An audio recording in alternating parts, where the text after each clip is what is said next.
Ya, halo guys. Sekarang kita berlanjut ke di Museum Batik Pekalongan. Saya bersama Pak Kades dan teman-teman semua. Sekarang ke Museum Batik Pekalongan. Yuk kita masuk. Kita masuk Pak Lurah. Oh, 1920 Hindia Belanda ini, tuh. Ini bangunan Hindia Belanda tahun Berapa Pak? 1920. Oh iya iya. Abad 20.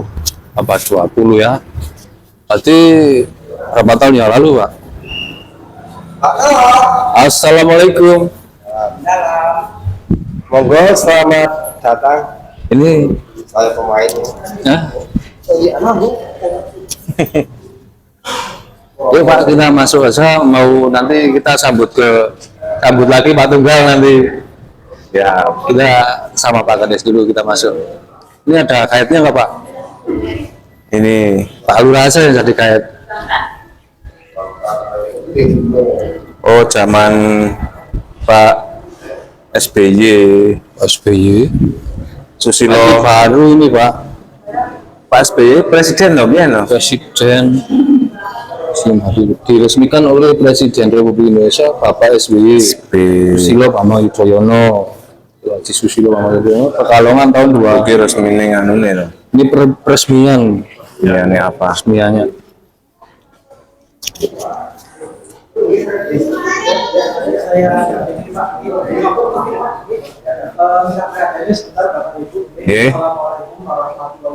Waalaikumsalam warahmatullahi wabarakatuh.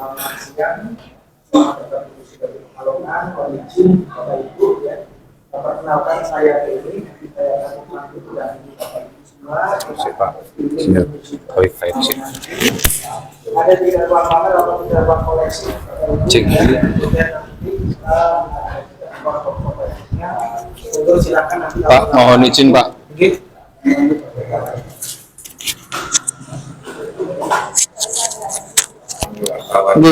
Monggo nanti kalau Bapak Ibu ingin mencoba membatik nanti boleh Pak, sebelumnya mungkin sudah pernah membatik Bu? Nanti boleh, Nah, tapi nanti ada beberapa peraturan yang harus kita patuhi bersama Pak selama berada di Museum Batik Pekalongan ini, terutama nanti di dalam ruang pamer atau ruang koleksi. Jadi nanti di dalam ruang pamer atau ruang koleksi dilarang untuk menyentuh atau memegang kain koleksi batiknya. Jadi nanti hanya boleh dilihat, Kemudian yang kedua juga tidak diperkenankan untuk makan atau minum dulu di dalam ruang pamer atau ruang koleksi. Kemudian yang ketiga nanti saya akan menjelaskan. Monggo silakan kalau Bapak Ibu ingin nanti bertanya, silakan bertanya. Kalau mau ambil gambar, mau foto, dokumentasi silakan Pak. Itu aja. Baik, ini dari Temanggung dari Pemdes Sari. Mungkin sebelum kita masuk ke koleksi batiknya, saya akan jelaskan dulu tentang Museum Batik Pekalongan ini. Jadi, Museum Batik Pekalongan ini diresmikan oleh Presiden Susilo Bambang Yudhoyono itu pada tanggal 12 Juli 2006. Yang prasasti penandatangannya itu ada di samping kiri Bapak Ibu semua. Menempati bangunan peninggalan Belanda yang diperkirakan dibangun di sekitar tahun 1906 sampai sekitar tahun 1920-an Pak. Pada awalnya ini merupakan kantor administrasi keuangan pabrik gula Pak sewilayah Pekalongan pada masa kolonial Belanda. Kemudian pernah juga dijadikan balai kota Pekalongan, jadi tempat berkantornya wali kota itu pernah di sini. Nah, termasuk nanti di sekitar kawasan ini termasuk kawasan kota lamanya Pekalongan Bapak Ibu. Jadi masih banyak bangunan peninggalan Belanda di sini Pak. Itu ada gereja, ada kantor pos, kemudian ada kantor pembantu gubernur. Bahkan nanti di seberang sungai itu namanya Sungai Loci itu ada juga namanya Kampung Pecinan Pak. Dan di sebelah timurnya ada Kampung Arab. Itu seperti itu. Nah, Kampung Arab nanti beberapa etnis budaya tadi nanti akan mewarnai pada batik-batik yang ada di Pekalongan Pak. Mungkin saya tidak akan berpanjang lebar. Nanti kita langsung masuk ke koleksi batiknya. Monggo Bapak Ibu silakan ya. Bismillahirrahmanirrahim. Ya, Bismillah. Nggih, baik Bapak Ibu, nggih sebelum kita masuk ke koleksi batiknya, ya di bagian depan ini Bapak Ibu ini ada beberapa bahan dan peralatan yang untuk membuat batik. Nggih. Jadi memang di museum ini juga menjadi tempat edukasi Pak, juga untuk pengunjung ataupun untuk anak-anak sekolah. Kita perkenalkan Pak beberapa bahan dan peralatan ini ya. Nggih, mulai dari yang namanya malam atau lilin. Nah, Yang mana Pak? Yang ini malam. itu fungsinya sebagai perintang ataupun penghalang warna. Ini bapaknya ke sini. Jenengan ke sini. Jadi ada malam tulis untuk batik tulis ya, malam cap untuk batik cap, dan malam mopok untuk penutupan warna. Jadi punya jenis masing-masing. Nah, Berarti ini malam semua tapi berbeda jenis. iya berbeda jenis Pak. Sebelum jadi malam ini ada beberapa komposisi ataupun beberapa bahan-bahannya. Ya, ada getah pohon damar, kemudian ada lilin tawon, parafin, gondorukum itu getah pohon pinus, dan microwax. Jadi semua bahan-bahan ini dicampur jadi satu. Iya betul Pak. Jadi kan nanti dipanaskan Pak. Nggih. Jadi nanti kan dipanaskan, yang kemudian mencair nanti baru kemudian dibatik. Nggih.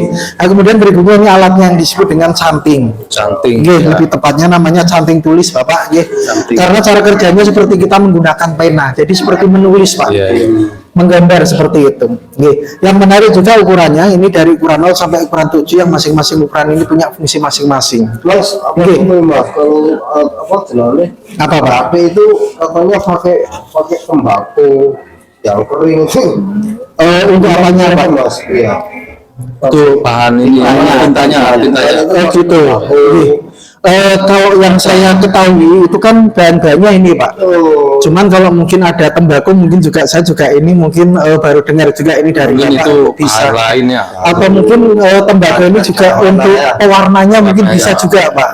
Karena biasanya tembakau itu kan juga ini mengeluarkan warna juga Pak. Mungkin daunnya, mungkin untuk pewarna alamnya Pak. Cuman kalau malamnya yang umumnya biasanya dari bahan ini Pak. Nggih. Ini kalau ini bahannya bambu ya Pak? Ada yang pakai bambu, ada yang pakai kayu, bahkan ada juga gelaga Pak, seperti tanaman tebu liar itu. Itu kan biasanya ada seperti sponnya. Jadi macam-macam Pak, bisa kayu, bambu ataupun gelaga. Nggih. Ini hampir mirip sama ani-ani itu Pak kalau di Di padi, motornya seperti itu. Nggih. Cuman kalau ini kan memang fungsinya seperti pena Pak. Pena, Jadi menulis atau menggambar, gitu seperti itu. Nah, nanti ada juga nggih. Kok digambar itu Bu? Juga ini Pak, betul. Jadi di tuyul, iya, itu kan ini Pak. Jadi malam atau lilin itu biasanya agak ini Pak, cairnya mungkin agak ini Pak. Jadi beku. Itu harus ada seperti perongga udaranya. Jadi disipul Pak. Itu untuk melancarkan malam atau lilinnya Pak. Ini kan lubangnya biasanya agak mungkin bapet dan sebagainya Pak. Karena biasanya panas itu enggak. bukan. Nanti ada juga yang biasanya ini Pak, di kasih seperti lidi Pak. Jadi karena biasanya menyumbat seperti itu. Itu seperti itu. Ada filosofi yang lain juga Pak. Jadi biasanya di itu seperti kita meniupkan ruh Pak. Oh iya. Jadi seolah batiknya itu hidup Pak, seperti itu. Karena ada beberapa motif batik yang memang dianggapnya itu kan punya apa Pak? Arti makna filosofi seperti itu. Jadi batiknya agar lebih menyatu. Nah, terlepas dari itu, jadi karena memang malam atau lilinnya itu biasanya mungkin rampet atau menyumbat pada lubang cantingnya. Mungkin Seperti itu Pak. Pas itu pengerjaan itu ada doa-doa tertentu mungkin. Karena gitu Pak, biasanya tiap pekerjaan ataupun aktivitas itu kan punya doa Pak, ritual dan sebagainya. Mungkin ada yang seperti itu Pak, karena mungkin tidak hanya batik Pak, semua kegiatan pun kita mungkin kan mulai seperti itu Pak. Nah, kemudian ini canting capnya. Jadi cara kerja canting cap ini seperti kita menggunakan stempel. Jadi cukup mudah tinggal dicap. Ini untuk proses pembuatan batik cap. Jadi kalau yang cap ini lebih mudah. Nah, berbeda dengan yang batik tulis Pak. Iya, itu mungkin lebih susah ya, jadi lebih sabar, pastinya lebih mahal yang tulis Pak. Yang cap itu mungkin lebih rapi ya dari segi hasilnya Pak, dari segi motifnya Pak, betul. Karena kan cap ini kan sudah ada pola atau motifnya Pak, jadi tinggal nanti kita meneruskan pun hasilnya lebih bagus. Nah, kemudian yang menarik dari batik tulis itu kan antara satu bagian, satu motifnya ini nggak sama Pak. Itu menariknya seperti itu. Ya, Nah, kalau yang cap itu biasanya sama. iya, ini seperti itu. Jadi mengapa batik tulis biasa harga lebih mahal? Karena nggak ada yang sama, Pak. Jadi kalau nanti kita buat satu lagi motif yang seperti ini pun mungkin nggak sama persis, Pak. Itu menariknya yang batik tulis. Jadi walaupun mungkin motifnya bunga misalnya, antara saya yang buat dengan panjenengan yang buat pun nanti akan berbeda, Pak. Itu seperti itu. Itu menarik, Pak. Karena punya kekhasannya masing-masing. Nggih. Kalau cap mungkin masih dimungkinkan sama karena motifnya ini sama, Pak. Nggih, seperti stempel seperti itu. Nah, dari proses pelekatan malam atau lilinnya nanti ada proses pewarnaan. Monggo. Nah, ini. Proses pewarnaan di dalam batik itu dikenal ada yang menggunakan pewarna alam ataupun natural yang bisa kita dapatkan dari tanaman ataupun tumbuhan, Bapak.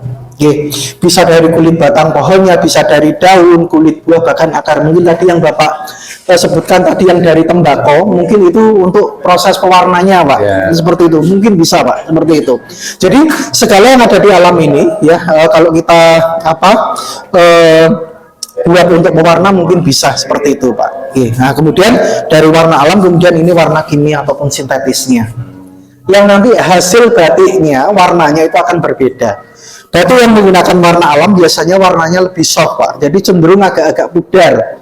Kalau bahasa Pekalongannya agak beladus, Pak. Kalau pakai warna alam. Tapi kalau yang menggunakan pewarna kimia, itu biasanya warnanya lebih cerah, lebih terang. Tinggal pilihan pasar atau konsumen biasanya suka dengan warna alam atau suka warna kimia ataupun sintetis. Tapi kalau untuk warna alam biasanya harganya juga lebih tinggi, Pak. Karena prosesnya yang juga lebih berulang-ulang, ya, berbeda dengan warna kimia. 1-2 kali pencelupan sudah selesai.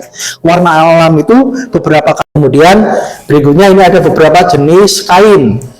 Jadi pada umumnya kain batik itu semuanya bisa dibatik kalau malam atau lilinnya itu menempel atau nantinya tembus pada kain.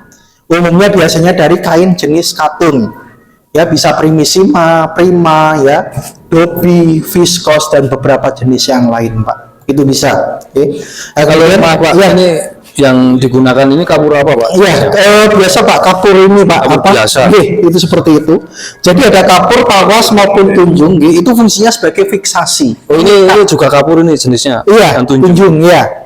Jadi semacam korosi tembaga, Pak, ya, yang biasanya awalnya warnanya hijau, nanti lama-kelamaan jadi putih. Ini fungsinya sebagai fiksasi, pengikat atau pengunci warna. Jadi setelah kita celupkan pakai warna alam, nanti dikuatkan pada larutan fiksasi ini, Pak. Kalau yang ini, Pak? Piksa, Pak. Rambutan apa, Piksa. Jadi banyak hampir mirip buah rambutan.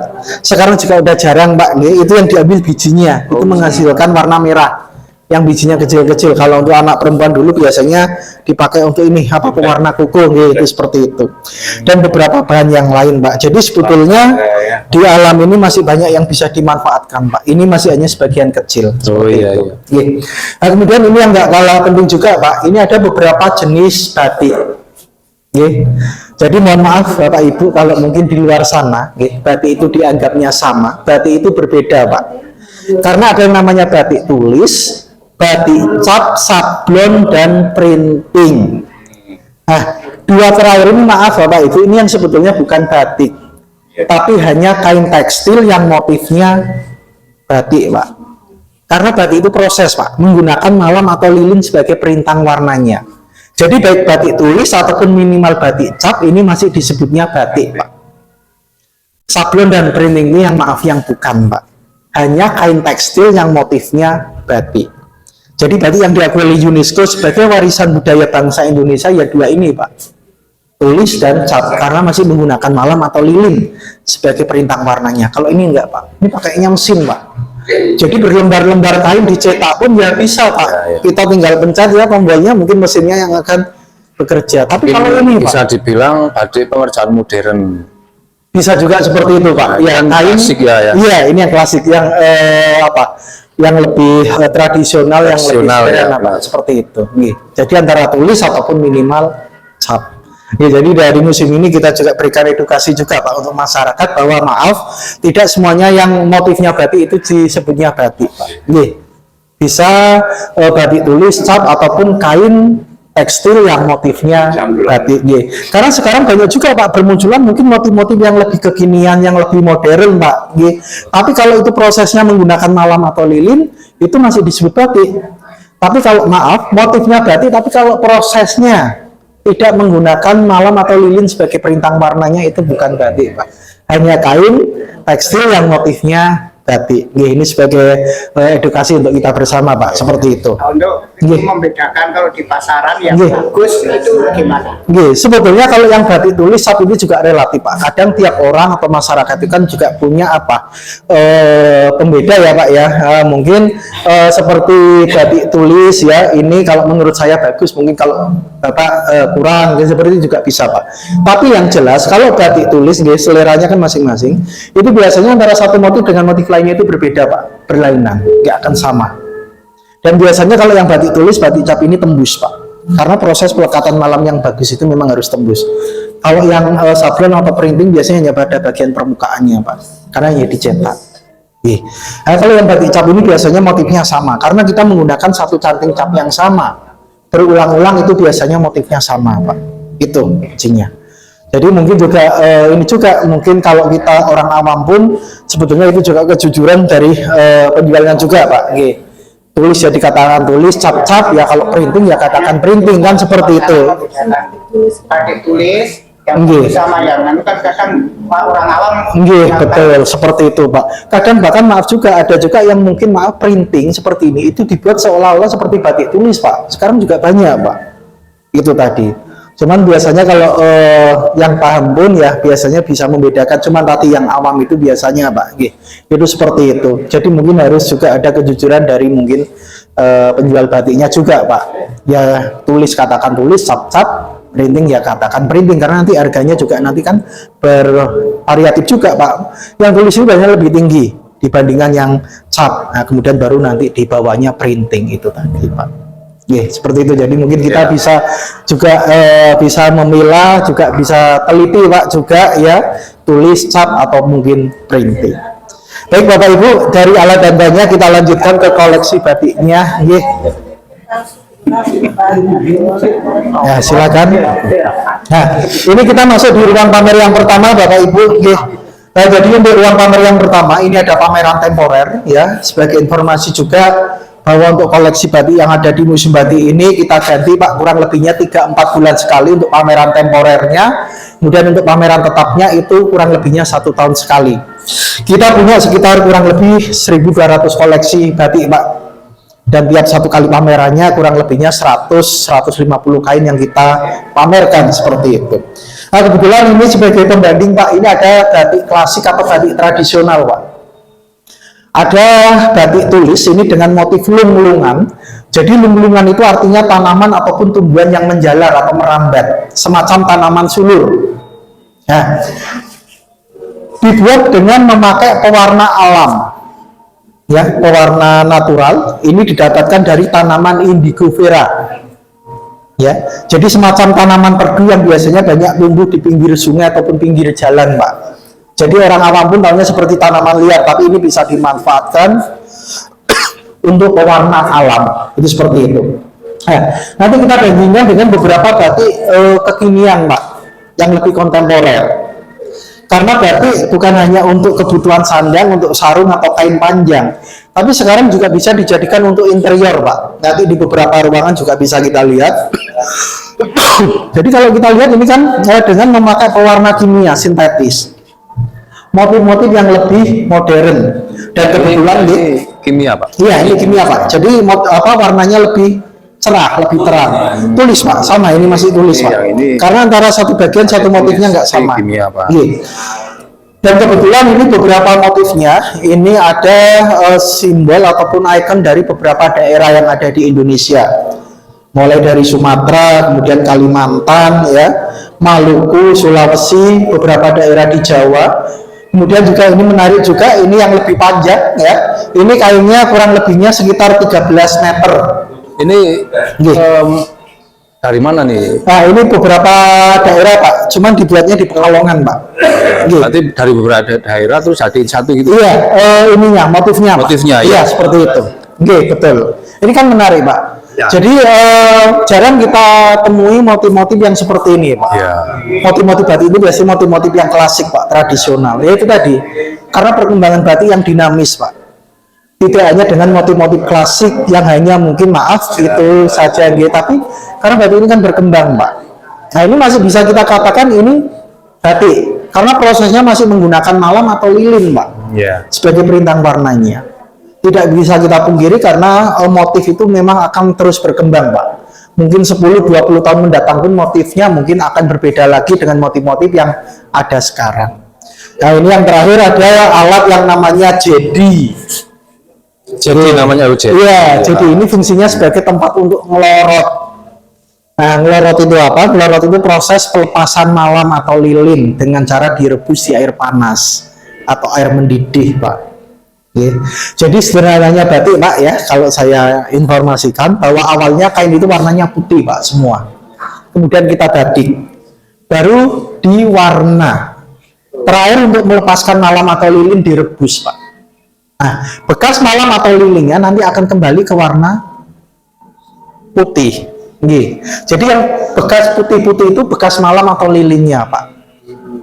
Nggih, karena fungsi malam itu tidak akan tembus warna. Intinya seperti itu, Pak.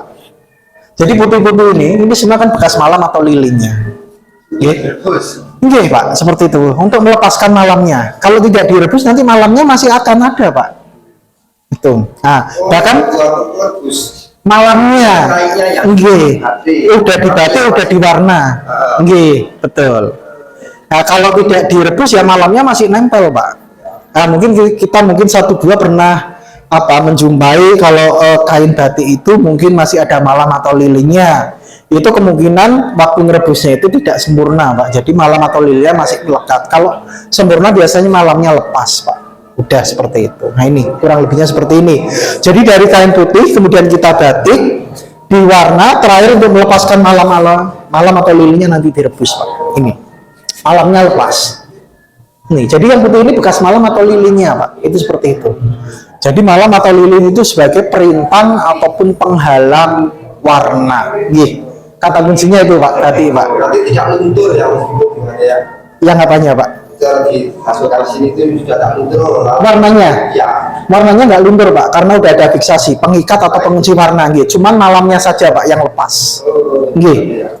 Kalau itu Nggih. proses pembuatan tinta dari tanaman indigo vera itu gimana, Pak? Terus Warnanya, Pak, biasanya itu daunnya itu kan nanti direbus, Pak. direbus dulu. Kemudian nanti ada ekstrak warnanya, Pak. Itu yang nanti untuk pewarnaannya. Ini menarik, Pak, warna birunya yang dari daun indigo ini. Ini sudah banyak ya dibuat oleh pembatik-pembatik. Bahkan pewarna indigo itu juga diperkirakan sudah dipakai sudah lama, Pak. Tapi seharusnya kan kalau pakai rumput itu indigo vera itu kan warnanya hijau ya, Pak. Kenapa ini biru? Memang, Mbak, daunnya warnanya hijau, tapi nanti keluar pigmen warnanya biru, Pak. Itu seperti itu, nggih. Berarti ada pigmen Nggih, ya. beda-beda, nggih, seperti itu, Pak. Ini, nah ini yang sudah banyak dibuktikan oleh para pembatik dengan pengrajin pewarna lambak ini dari daun indigo vera. Nggih. Ini yang tadi ada Cina, ada Arab itu. Nanti di ruang yang ketiga, Bapak. Nggih. Oh iya. Nggih, lewat sini nggih, cukup. Nggih, monggo, silakan. Ya, ini rutenya sini. Oh ini. Nggih, jadi ini memang secara keseluruhan gedungnya masih utuh, Pak, tanpa banyak mengalami renovasi, nggih. Karena ini bangunan cagar budaya, nggih. Ini tahun berapa, Pak? 1906 sampai 1920, Pak. 06. Nggih, seperti itu. Dan di sekitar kawasan ini tadi, Pak, membersamai bangunan-bangunan itu, Pak. Nggih. Monggo, Bapak Ibu. Belanda, Pak, nggih. Ini ruangannya, nggih.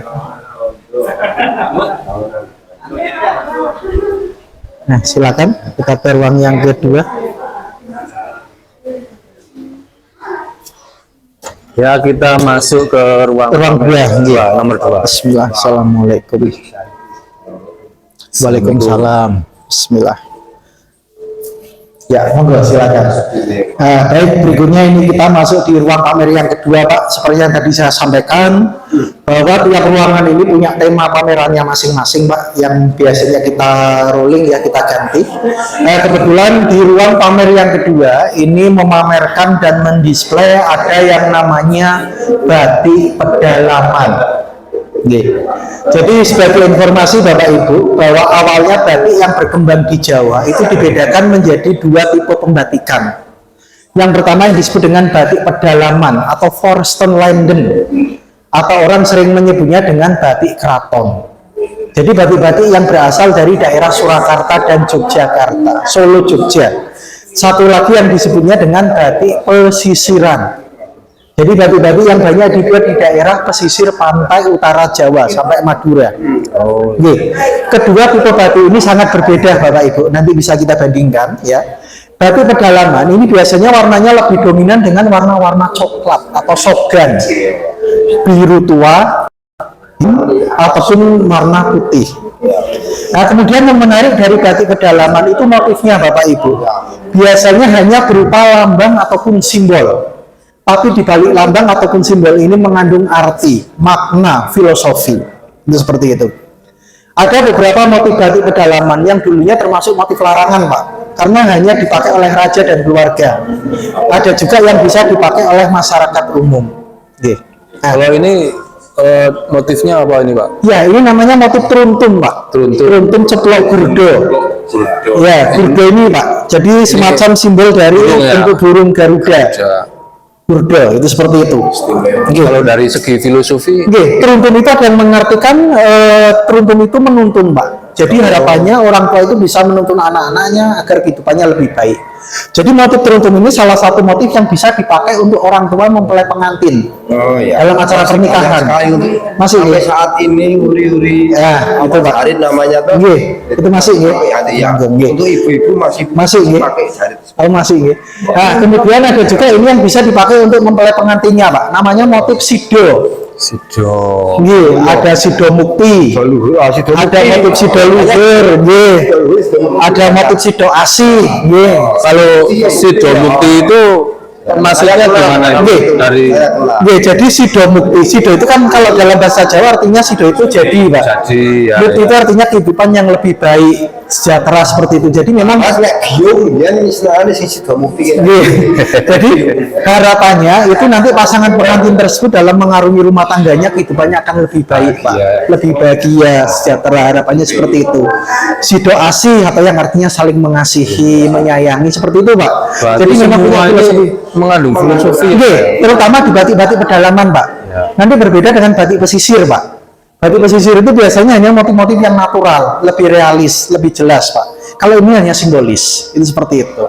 Termasuk nanti ada motif mungkin sido derajat, yang artinya derajatnya nanti bisa lebih tinggi, harapannya seperti itu. Sido mulia atau harapan untuk hidup lebih mulia, kan seperti itu, Pak. Punya pengharapan-pengharapan baik. Nah, ada juga dulunya ini yang termasuk motif larangan, Pak. Namanya motif parang. Mungkin Bapak pernah melihat motif parang ini yang bentuknya seperti ini, Pak. Jadi kalau dalam bentuk yang besar itu disebutnya parang barong atau parang rusak. Itu biasanya bentuknya full, Pak, penuh. Cuman ini kan sudah ada modifikasi motif yang lain. Kalau yang ini bisa dipakai oleh Mas. kalau yang ini udah bisa dipakai karena ada beberapa modifikasinya. Kalau dulu kan motifnya murni bentuk parang saja, Pak, seperti itu. Biasanya lebih besar-besar. Jadi seperti itu. Kemudian nanti ada beberapa motif yang lain juga, semacam kawung dan beberapa yang lain. Jadi kalau di batik pedalaman itu memang pemakaiannya ini, Pak, stratanya juga berbeda-beda, Pak. Dari raja sampai nanti ke masyarakat umum biasa. Tapi kalau yang pesisir itu lebih bebas, Pak. Artinya ya monggo siapa yang mampu membeli dipakai ya silakan, kan seperti itu, Pak. Jadi ada stratanya, hanya boleh dipakai oleh siapa-siapa itu. Kalau batik pedalaman ya Forstenlanden atau batik keraton ini ada, Pak, seperti itu. Nanti kita bandingkan ke ruang pamer yang ketiga. Bismillah. Berikutnya ini kita masuk di ruang pamer yang ketiga, Bapak Ibu. Ini kebetulan ada namanya batik Nusantara. Jadi batik Nusantara ini batik dari sebagian daerah yang ada di Indonesia. Karena perkembangan batik kan sekarang sangat pesat, Pak. Tidak hanya di Jawa, Pak, bahkan mungkin di luar Jawa pun sekarang berkembang, Pak. Itu seperti itu. Nah, ini ada batik motif besurek. Ini dari daerah Bengkulu. Motifnya seperti huruf kaligrafi. Kalau itu kan sutra itu bahannya Pak, bahan kainnya. Iya, kainnya seperti tadi yang di ruang pertama kan ada beberapa jenis kainnya yang dari awalnya kain putih semua itu, Pak. Itu bahannya, Pak. Jadi juga relatif juga ini seperti itu.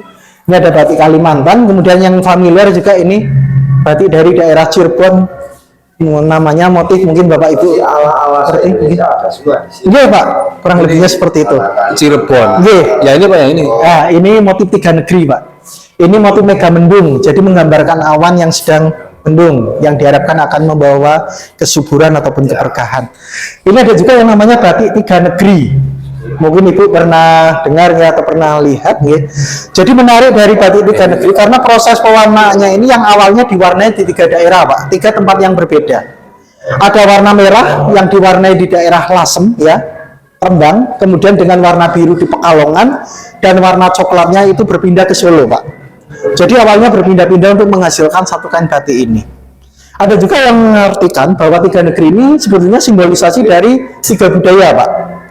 Jadi untuk warna merahnya itu mewakili dari budaya Tionghoa. Jadi dianggapnya sebagai warna hoki, warna keberuntungan. Birunya itu warna Eropa sebagai warna kedamaian, Pak. Dan coklatnya itu warna yang membumi. Itu di Jawa itu seperti itu. Jadi dominan dengan warna coklat. Itu namanya batik tiga negeri. Kemudian ada juga ini batik Papua, Pak. Ya, kalau kita kenal mungkin di Papua nggak ada, Pak, batik, Pak.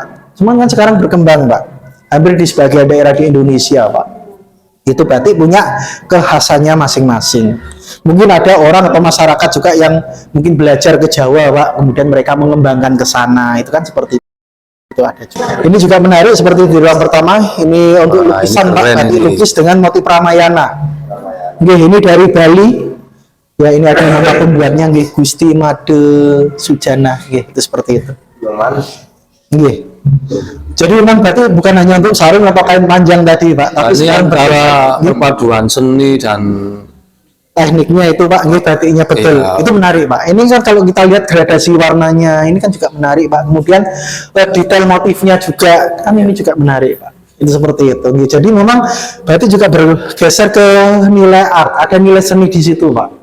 Terus yang seperti ini kisaran sampai harga berapa? Nah, itu juga relatif, Pak. Kadang harganya juga mungkin kalau orang mungkin suka juga mungkin ditawar dengan harga tinggi itu kan bisa, Pak. Jadi seperti lukisan itu, Pak. Itu seperti itu. Ini kalau kita frame, kita figura kan juga menarik, seperti lukisan, betul. Seperti itu. Batik lukis itu seperti itu. Nah, kemudian dari batik Nusantara ini ada batik Pekalongannya, Pak. Nah, ini beberapa motif khas Pekalongan. Jadi berbeda dengan tadi. Jadi kan tadi saya sampaikan bahwa batik yang awalnya berkembang di Jawa itu kan dibedakan menjadi batik pedalaman dan pesisiran, Pak. Kalau Pekalongan ini masuknya pesisir.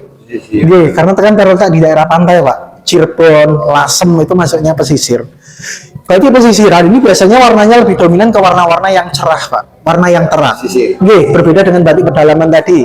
Hanya warna coklat, hitam, putih, dan sebagainya. Nah, kemudian yang menarik dari batik pesisir itu karena terletak di daerah pesisir, Pak. Kemungkinannya pengaruh budayanya sangat kuat, Pak. Jadi tidak ada pengaruh Eropa, itu Belanda, Cina, India, ataupun Arab, bahkan Jepang. Itu di batik pesisir. Salah satunya ini yang namanya motif buketan. Ini salah satu motif khas Pekalongan. Berasal dari kata buket, bunga, Pak. Itu awalnya budaya Eropa. Jadi para perempuan Indo-Belanda dulu memperkenalkannya di Pekalongan. Ini, Pak. Yang kemudian dalam perkembangannya dibuat oleh para perempuan Cina yang ada di Pekalongan. Sering juga dinamakan dengan batik encim. Jadi orang-orang perempuan Cina, Pak, zaman dulu itu kan pakainya ya ini sarung batik ataupun kain batik, kemudian pakai kebaya, Pak. Iya, itu kan umumnya dulu itu, Pak. Cuman nggak tahu kalau sekarang masih ada seperti itu. Ini, jadi bisa berupa sarung ataupun kain panjang atau sering disebutnya jarik. Nah, bedanya sarung dengan kain panjang, kalau sarung itu ada satu bagian pembeda, Pak. Ini yang disebut dengan kepala atau tumpal. tumpal. Nggih, kalau untuk perempuan biasanya dipakai untuk bagian depan. Kalau yang pria dipakai untuk bagian belakang. Nggih, coba Bapak kalau di rumah ada sarung itu pasti ada satu bagian pembedanya, Pak. Ya. Itu dipakainya harusnya di belakang, Pak. Nggih itu. Nggih itu biasanya. Ini di batik pun sama, Pak. Jadi ada yang namanya kepala atau tumpal ini, satu bagian pembeda. Kemudian berikutnya juga menarik, ada yang namanya batik pagi sore. Nggih. Jadi mengapa di pagi sore? Nggih, ini semua, Pak. Karena dalam satu kain batik ini dibagi menjadi dua motif. Dua warna yang berbeda yang bisa dipakai untuk 2 kali pemakaian. Pagi hari dan sore hari. Nggih. Nah, batik pagi sore ini dulu dibuat pada masa pendudukan Jepang, Pak. Banyak. Jadi pada masa itu terjadi krisis kain. Awalnya untuk penghematan, Pak, efisiensi. Jadi satu kain batiknya ini bisa dipakai untuk 2 kali pemakaian. Itu seperti itu. Ada namanya Jawa Hokoke pagi sore. Jadi Jawa Hokoke itu merujuk pada nama organisasi pergerakan pada masa Jepang. Bahkan nanti ada juga yang namanya batik motif terang bulan. Ini juga salahkan biaya produksi batik. Jadi nggak semuanya ini harus dibatik, Pak. Karena di bagian tengah ataupun atasnya ini biasanya lebih relatif polos atau kosong. Karena maaf, pemakaian kain itu biasanya kelihatan tetap pada bagian bawahnya. Separuh bagian atasnya ini kan mungkin terlipat atau mungkin tertutup, Pak. Jadi nggak semuanya harus dibatik. Nah, kemudian ini ada batik pengaruh Eropa, Belanda. Jadi diambil dari dongeng ataupun cerita-cerita Eropa, Pak. Ada dongeng perang, kemudian ada dongeng Cinderella, ada dongeng Putri Tidur. Ini dulu banyak di Pekalongan, Pak, diproduksi. Ini yang pengaruh Belanda. Ini dongeng Putri Tidur, Pak, Sleeping Beauty. Putri Tidur. Berarti dongeng Putri Tidur udah lama ya? Iya, Pak, seperti itu. Jadi batik Belanda yang berkembang di Pekalongan ini sekitar tahun 1840. Iya, 1940. Itu, Pak. Jadi menariknya di batik pesisir itu karena banyaknya budaya tadi, Pak, mewarnai pada batik-batik yang ada di pesisir. Nah, terakhir ada batik motif jelamprang. Ini salah satu motif khas Pekalongan. Kalau jelamprang itu apa, Pak? Ada beberapa versi, Pak, yang mengatakan bahwa motif jelamprang itu ada nama sebuah pohon. Ada juga jelamprang itu sebutan untuk toko pewayangan itu jelamprong, mewakili toko yang kesatria, tegas, adil dan sebagainya. Ada juga mengatakan jelamprang itu sebutan untuk jalan perang. Jalan perang. Tapi dari beberapa versi tersebut yang bisa kita simpulkan bahwa motif batik jelamprang itu kan sebetulnya motif pengaruh dari kain patola, Pak, India. Yang di Pekalongan ini banyak dibuat oleh masyarakat Muslim ataupun Arab. Yang biasanya motifnya itu tidak menampilkan gambar makhluk hidup, baik manusia, hewan ataupun binatang, Pak. Karena dalam keyakinan Muslim tidak diperkenankan untuk itu. Jadi hanya motif-motif yang simetri, Pak, geometri. Tapi ini kok hampir mirip dengan uang koin zaman dulu ya? Iya, seperti ini ya. Jadi seperti lingkaran. Ada juga yang varian atau jenis jelamprang yang sebelah itu, Pak. Jadi seperti motif tenun, Pak. Tapi intinya biasanya motif jelamprang itu tidak ada gambar manusia, hewan ataupun binatang. Kalau yang pengaruh Belanda, Eropa itu biasanya masih ada, Pak, gambar manusianya. Kemudian yang pengaruh Cina masih ada gambar hewan atau binatang. Itu tadi. Jadi memang di batik pesisir ini memang batiknya yang banyak mendapatkan pengaruh budaya asing tadi, Pak. Itu tadi. Jadi dua tipe besar yang memang awalnya berkembang di Jawa. Seperti itu. Ya ini jadi cerita-cerita Eropa. Nah, ini pakai kain katun. Biasanya kalau batik-batik dulu pakainya katun, Pak. Berarti ini juga peninggalan udah lama ini, Pak? Cuman kalau yang batik-batik ini beberapa kita repro lagi, Pak. Yang lama biasanya udah kainnya betul, Pak. Jadi memang kain itu diperkirakan kurang lebihnya sekitar 200 tahun, Pak. Biasanya udah ini, Pak. Jadi kalau dibuat tahun 1800-an ya udah agak ini, Pak. Kain seperti itu. Lanjut.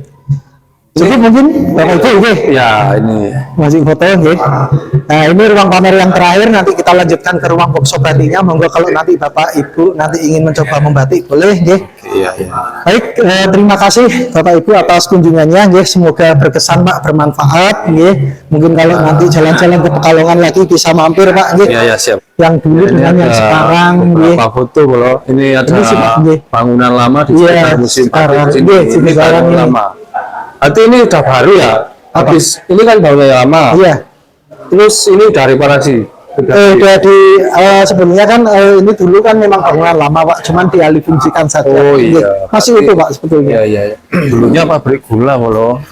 Nah ini waktu diresmikan Bukan oleh rekor, Presiden sudah. Susilo Bambang Yudhoyono pada tanggal 12 Juli 2006. Nggih.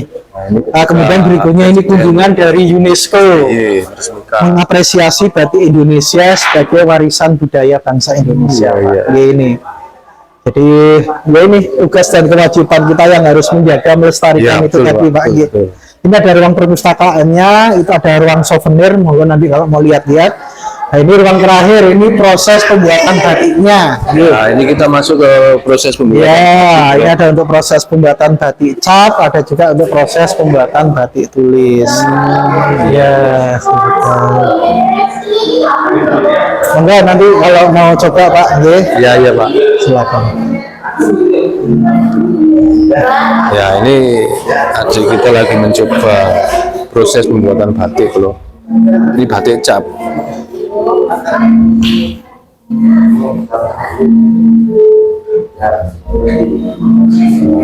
Nah, ini yang cap Pak. Jadi kalau yang cap ini kan seperti cap, menggunakan kan? stempel ya. Nah, kalau yang ini yang tulis, di tulis. Ini Pak Kadus batik. Ya, benar. Batik tulis. Ada kainnya Pak. Itu pakai itu kain. Iya, ayo Bisa nyoba ya? Oke, nanti boleh Pak. Nggih. Ayo sama Robo batik. Silakan. Silakan Pak. Ya, kalau mau coba monggo. Pak Rudi ini Apa Ya. nama atau apa gitu aja Pak. Coba Pak. Nggih. Boleh. berarti ini mendidih ya Pak? Iya, kan panas Pak tadi kan malamnya itu yang seperti tadi kan dipanaskan. Nggih, nanti sama Mbaknya Pak. Nggih. Biar diajarin Silakan, sama nggih. mbaknya. Tangan kiri rapat.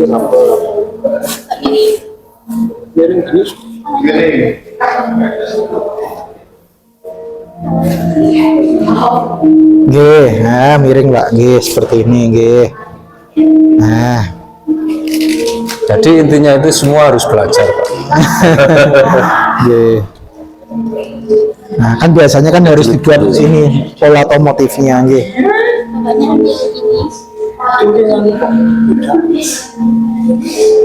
Nggih.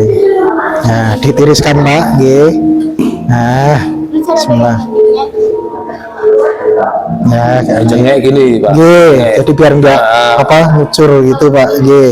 Iya. Nah, netes ya. Nggih, coba Pak, nggih, nama atau apa monggo.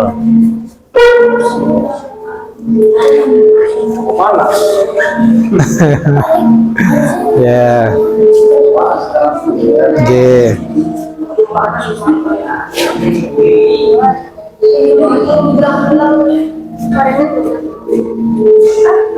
Nggih, memang harus sabar Pak, telaten berarti. Penting sari. Nggih. Itu masih seukuran kain kecil Pak, belum yang nggih besar itu nggih. Nah, seperti itu Pak, nggih. Itu nggak pakai alas ya? Enggak Pak, Nggak pakai alas. enggak. Kamu enggak berarti seperti itu Pak. Jadi memang ditahan. Katanya panas Pak. Emang panas. Iya, ya? memang panas Pak. Nggih. Nah, kalau enggak panas kan umumnya enggak itu Pak. Enggak nempel Pak. Nah, kalau sudah ini habis ambil lagi Pak. Nggih. Nah, betul. Nah, ditiriskan lagi. Nggih. Nah, seperti itu. Nah, memang. Nah, ini bapaknya udah mulai ini. Nah, ini udah canggih. Ya, Pak. nggih. Nggih, lagi tiriskan nggih.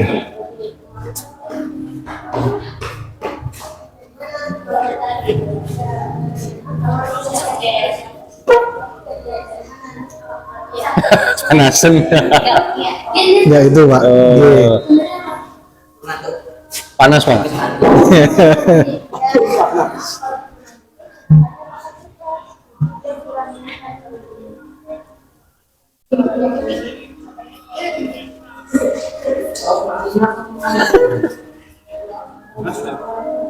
Panas ini panas ya, karena ini di pakai api ya, jadi ini mendidih.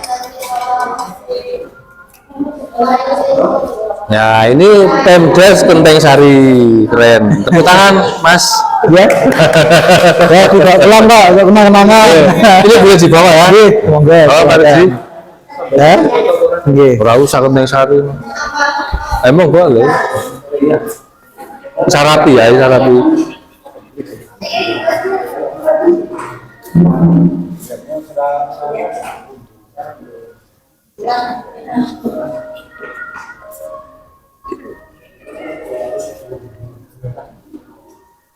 Netes.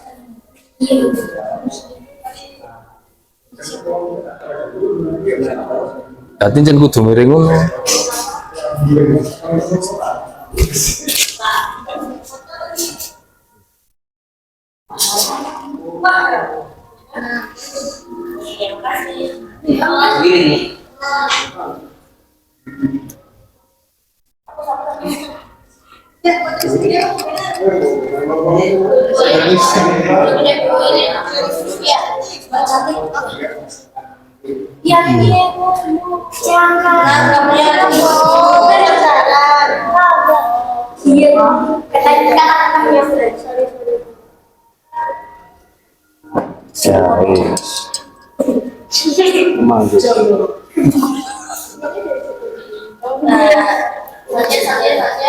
Ya, boleh monggo Pak kalau mau foto-foto nggih.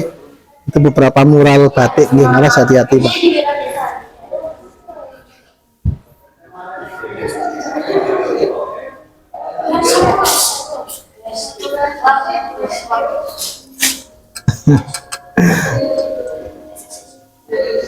Nah, netes terus. Ya.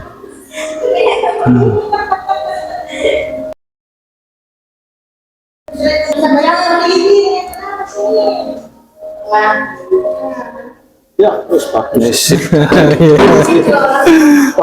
Iya Pak. Nggih. Sudah ya, Ya, nggih. Pak. Ya, sudah. Iya, iya. Ya, nanti Terima kita kasih, keluar Pak. lewat sini nggih. Enggak, kalau mau foto, kalau mau lihat-lihat. Nggih. Keren. Ini keren. Terus Pak nggih. Jalan-jalan kita nggak pernah. Nah, nanti kalau mau lihat-lihat souvenir, main lihat-lihat ke batik nanti ada tempat-tempat di sana ini. Pak nggih. Memang kalau bangunan Belanda itu keren ya Pak. Nggih, ini Pak. Bagus. Ini souvenir, monggo nanti kalau mau lihat-lihat batiknya silakan. Nggih, ini maaf cukup mungkin Pak. Iya iya iya. Kalau pas, Gus. Terima kasih ya. Nggih, sama-sama Bapak. Ya ya ya. Ya kita masuk ke tempat apa ini?